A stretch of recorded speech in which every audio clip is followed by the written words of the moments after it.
Hello everyone, welcome to another video for the One Piece trading card game. In this video, we will be reviewing the 5th starter deck leader, Shanks. Let's begin. Shanks is a slash attribute, film the Four Emperors, and red-haired pirate traits leader. He is mono purple, which means he starts with 5 life. Shanks has an ability that says activate main once per turn, Don -3. Your film type characters get plus 2000 power during this turn. I'd say Shanks is probably a so-so leader, about middle of the pack. He has a pretty strong ability, but it does have a pretty big cost. It really depends on how your deck is built.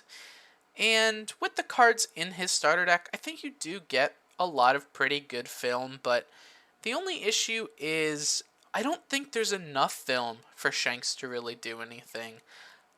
I think maybe he needs 1 or 2 good film cards in a set before he can really shine, but I think right now he's just alright. Next, since Shanks is a leader in a starter deck, he comes with 2 super rares. Yuta is a 4-cost 5k with the special attribute and the film trait. She has blocker, and on block, Don -1, rest one of your opponent's characters with a cost of 5 or less. She also has 1000 counter. Yuta is probably one of the stronger cards inside of this starter deck. Not only does she save you 2 life with her blocker and on-block ability, but also is decently statted for her cost and have counter, so it doesn't feel bad when you don't end up playing her. She also has film, which makes her pretty good with Shanks, allowing her to swing in for 7 at the end of the game, and in all, she's just pretty good. The next super rare inside of the Shanks starter deck is Decklist Bullet. Decklist is a 8-cost 10k with the special attribute and film and Pirate Fest traits. He has an ability that says activate main once per turn, Don -4. Rest up to 2 of your opponent's characters with a cost of 6 or less. Then this character gains double attack during this turn. Decklist is just a super solid card. Not only is he hard to remove because of his cost and stats, but also he can end a game with his extremely strong ability. For being in a starter deck, Decklist definitely breaks what we think of starter deck super rares, because already he's seeing a splash in the meta in Japan. He's super good in those late game purple decks because he himself can come down and then end a game, being able to tap 2 of your opponent's blockers, letting your characters swing in for free. He has big stats to take cards out of the opponent's hand or use his double attack he gains from his ability to hit your opponent. And because of his cost, it's very hard to deal with if your opponent is blue, because they can't touch him with Dracul Mihawk or Don Quixote. All in all, Decklist Bullet is a super solid card, and I can't wait for this to come out for any purple deck. Next is a deck list built by putting 2 of the Shanks starter decks together. This deck has 4 Buena Fiesta, 4 Karina, 4 Scarlet, 4 Anne, 2 Baccarat, 4 Yuta, 4 Ein, 4 Guild Tesoro, 4 Shiki, 4 Z, 4 Decklist Bullet, 4 Union Armado, and 4 Lion's Threat Imperial Earthbind. Looking at this starter deck, I'd say it's built fairly well. Where it exceeds is its late game pressure. Decklist Bullet and Z apply so much pressure in the late game from their strong abilities and being fairly difficult to remove. Shiki is a threat that pretty much can't be removed by combat if you have at least 8 Don in play. Guild to Sorrow is some added card draw that is pretty useful, and you have good protection. Yuta and Anne are pretty good blockers. Karina can help you recover from a Dawn deficit, which a lot of the cards in this deck do cost Dawn to use.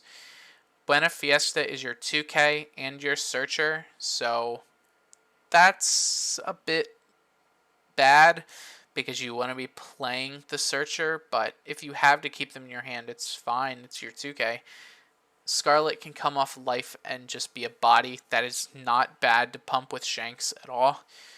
We have to play the 2 Baccarat because there really isn't anything else in the deck to play. This deck has everything with an effect, but there isn't enough, like most other starter decks, to play only cards that have effects. And Ein is just some added ramp. I wish she had counter, but then she'd just be a power creep of Basil Hawkins, and it's okay. She have 4 mana 5k is pretty good stats. But where this deck shines, and I will say that, where this deck shines, and probably the most played cards in the future are going to be, I accept Buena Fiesta, Yuta, and Douglas Bullet, because I think those are the characters that shine, but the cards that shine in this deck are the 2 events, Union Armado and Lion's Threat Imperial Earthbind. Purple doesn't have good counter events. Union Armado is a really good purple counter event. It's 2 cost, it gives 4k to only film characters. It does not give it to any other characters, which means currently the only character that can play it is Shanks, but in the future when we get the Z leader, you can play it in Z. What this card does is it gives 4k to a film leader or character, and if it's a character, it can't be KO'd this turn. Meaning, you can be as reckless as you want, swinging with the Z, swinging with the Douglas, swinging with the Guild. They can't KO the character. This makes it super good, because you can just play this to save anyone. And all that happens is you look at your opponent and you see on their face the face of a person that has just spent their entire turn to be stopped by a 2-cost card. And it's absolutely crazy. Not only that, but it has a trigger that ramps you, which is perfect in a deck like this that wants to play the late game. Lion's Threat Imperial Earthbind has the same trigger, so we're not going to really talk about the trigger, but where it shines is its effect. It's a 3-cost event. Both are filmed, by the way. It's a 3-cost event that has main, Dawn -2, KO up to one of your opponent's characters with a cost of 5 or less. This is great removal. 5 is a good number to hit. There aren't too many important 6s right now, so it's okay that it doesn't hit 6s, but for a 3-cost card to kill any 5-drop, just straight up, that's a pretty good card. And I think both of these cards will see play a lot in the future. So, I mean, if you play purple, this deck is probably a pretty good pickup. Next is a deck that I think will be fairly competitive for Shanks. This deck has 4 Buena Fiesta, 4 Karina, 4 Set 1 Jack, 4 Starter Deck Who's Who, 4 Yuta, 4 Starter Deck Queen, 4 Set 1 X-Drake, 2 Guild to Sorrow, 4 Shiki, 2 Starter Deck King, 2 Set 1 King, 3 Douglas Bullet, 3 Starter Deck Kaido, 4 Union Armado, and 2 Lion's Threat Imperial Earthbind. This deck wants to control the board and control it well. A lot of the cards in this deck are all about removal, such as our Kings, our Kaidos, and our Who's Who's. We want to keep the board as clear as we can on our opponent's side, while protecting ourselves with cards like Yuta and Queen, while setting up a pretty strong board with Shikis and Douglas Bullet to help kill our opponent. We have a lot of card draw in this deck, since we have the starter deck queen, the Buena Fiesta as our searcher, and Guild Tesoro, who is only on a 2 of, but really only because we need just one of him. He's a 6k, which means he's a little hard to get over. We can protect him pretty well, and every turn, if we don't need that 2 Don, say we're at a point where we have 10 Don, we can just spend it to get 2 free cards every turn. So Guild really helps with our consistency. Shiki is a threat that is super hard to deal with, and he can sit and play and help us control the board and just be there for our combo turn, where we just use Shanks and try to kill our opponent, hitting through 3 to 4 life at a time per turn. And really, that's the point you want to get to with this deck. You want to get to the point where your opponent is a little low on resources, maybe 1 or 2 cards in hand, thanks to our Jack and X-Drake. You know, yeah, they might have a bit high of life, but they don't have any board to protect them. They're sitting there waiting for you to start attacking them, and then you can just hit them for all the life they got, maybe even finish them off. And I think that makes for a pretty strong deck, similar to how you would play Don Quixote do Flamingo. You want to make your opponent have no resources and then hit them for a lot in one turn. And I think that makes for a pretty strong deck.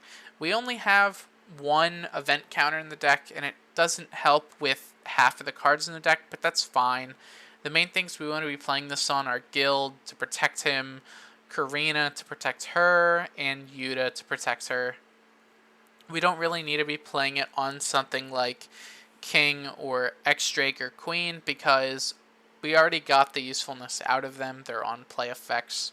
The only card that I actually wish we could play it on that we can't is Jack, because Jack is an attack trigger, but normally after Jack attacks once, he has already served his purpose, so it's okay if he goes down. The Lion's Threat is a bit of extra removal as well, and we have some pretty strong triggers with the Armado, the Lion's Threat ramping us, and Who's Who can come into play and be really good versus our aggro matchups. So we're at the end of the video. There's really not much to say here, but we only have 1 deck left until the second set, which is Yuta. So I don't really know what we're going to do. Maybe I'll post a bit of variety content. I did my first stream on this channel last week, and I think it went pretty well. It wasn't too long, but I got what I wanted to get done. Maybe we'll play something else tonight, which should be going up on a Thursday. I usually stream on Thursday, so we'll see. So I hope you do come out. Normally I start stream at 7 p.m. EST, so I'll see you then if you decide to show up, and I hope you guys have a good one, and I'll see you in the next one. Goodbye.